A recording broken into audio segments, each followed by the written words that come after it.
Hey everyone, welcome to our inaugural video podcast.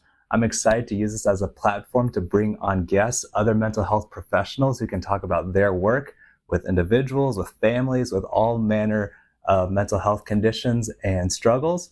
So I am really excited to welcome our first guest on this channel, Sarah Clayton, who's an LPC. Thank you so much for joining us today. Absolutely. So tell us a little bit about your background and your areas of clinical interest. What kinds of clients do you work with? I guess my background would be marriage and family counseling. Okay. That's what my degree's in. Extensive work with children. I did my internship and residency working with kids. And even now I work mostly with adults, but I still really enjoy working with kids and their families. So, like you said, you work a lot with families and with parents. What do you think is one of the most overlooked things when it comes to parenting? The one thing that I keep running into with parents is the burnout and how that ties in with them creatively. Okay, talk to me a little bit about what that means and what that looks like. Yeah, so I actually noticed this with myself too during COVID when I was home with like multiple kids. For a lot of families, there's this creative aspect with connecting with children through like play and drawing. And even when we're in those like discipline moments, being able to get on their level and connect with them in those moments to help them through that process. And when we're burnt out, that anxiety, that depression, whatever we're struggling with, just zaps that creativity from us. So in those moments where we have that choice of, like, even I do it. Sometimes I yell at my kids and like, hate it. It doesn't feel good in the moment. Yeah. And then it's like that choice versus being able to take like a backdoor approach or ask them a question or redirect them or connect with them on something and help them through it. And I feel like that creative piece is really like important to be able to do that. Yeah, so you're saying that as our level of burnout increases, that ability to creatively parent, which I think anyone who's a parent knows that one thing that works one day is not going to work the next day. So you have to be able to think on your feet, be creative and be flexible, that our capacity for that decreases as we deal with our own mental health stuff. Absolutely. How have you seen that with some of the parents that you work with? Or you also talked about how you struggle with that sometimes. What kinds of situations have you run into? Yeah, with a lot of the families I've worked with, it's usually the parents are like burnt out because they've been working all day. They come home and they're right into the grind of like homework, dinner, bedtime. And so they just lose that ability to like connect with their kids one-to-one.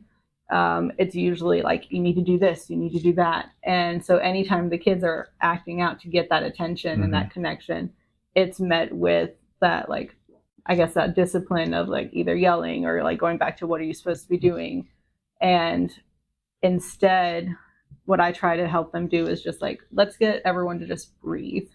Like, what is the most important things that have to get done? What are the things that can fall in those moments so that you can have that room to, like talk with them? Or if they make a funny face at you because they don't like something, then you can make one back and you can kind of riff off of each other instead of like butting heads. So you're saying that like when we go straight from work or the kids come home from school, we've already had responsibilities for an entire workday, and now we're coming home, and between getting dinner, maybe kids' activities, cleaning up, chores, homework, all of that stuff is just another to-do list that we feel like we have to run through, and that adds to the pressure and the anxiety of parenting. Absolutely. You already gave a couple of really awesome suggestions. What are some other ways that parents might recognize that they're dealing with burnout? For me personally, and what I've talked with a lot of families on, is their personal screen use. So I know I'm burning out because my phone will be like, you were on your screen more this week. And when I think about it, I'm like, yeah, I was. And that's kind of how I like escape or just shut off my brain for a bit. And what I realized was when I was in those moments, if one of my kids needed something, I either wasn't responding to their cues right away, and that led them to being frustrated, or I was getting irritated from switching back and forth from like mom brain to what I wanted to do. And so what I tried to do is just like have a spot with my phone away.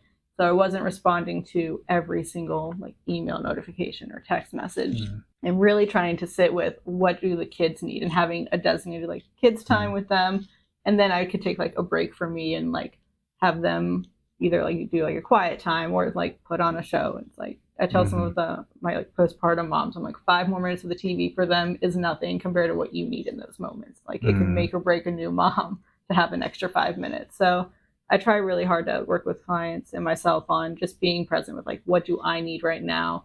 Where's my attention like really actually going to? How much of I'm like devoting to my screen versus them?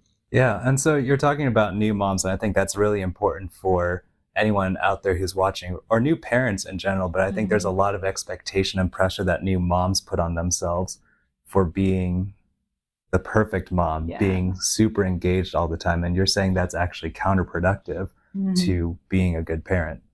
Yeah, absolutely. It takes just tremendous like mental energy, just dealing with that pressure by itself. And then it kind of sucks all their creativity from those moments where you can kind of sit with a baby on your lap and do all the fun like stuff you see, like the videos and the noises, just some of those like fun games that people come up with in the moment.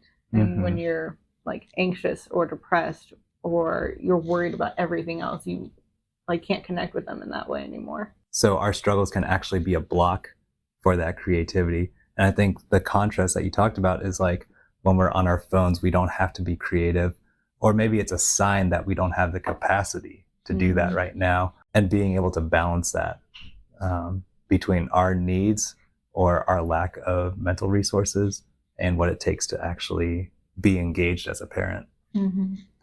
So how would you encourage, I think especially new parents, to be able to find a way to regain their resources, to be able to recharge their batteries? For new parents, that's really hard. And I'm sure you know too. There's just not a whole lot of opportunities to ever like fully recharge. It's kind of like take what you can get, and it doesn't get better with more kids. So what I tell people, it's like, and like as you go through your day, don't try to like maximize and like try to reach that perfect fully charged battery. But just hit those little moments. What are like in each part of the day, what are the little things you can do that make those moments count? Personally, for me, I want a very specific type of coffee creamer, and I want like 5 minutes so I can just like sit and drink a cup of coffee, and then I can jump into things. And if I get that, I'm like, this is like a little boost in my day. When my kids were younger, there were like always tons of things to do around the house. But when the babies napped, I napped because I just needed that boost to get me through like the bedtime routine. And just finding those little things that you need throughout the day and making sure those are met instead of trying to like plan like a whole big spa day to get that full recharge, because that might not be like sustainable. It might not be feasible for a lot of families, but just finding those little ways throughout the day of taking your breaks, finding the things that bring you that true joy in those moments, really finding ways to connect and build that support system with other people as well. That's really important.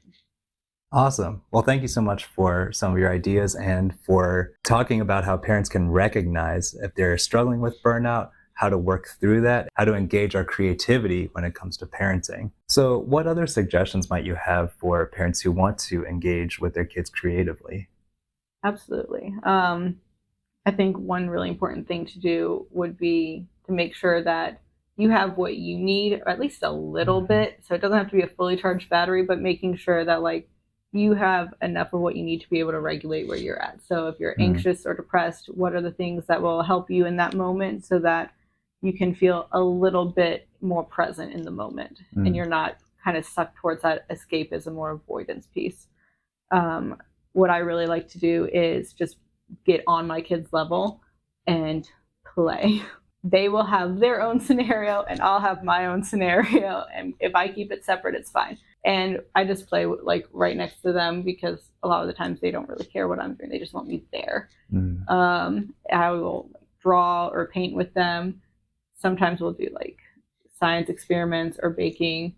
And I just try to remind myself it doesn't have to be perfect. It doesn't have to be right. It's just about them having fun and something to do right now that helps them grow. Well, thank you so much for sharing that.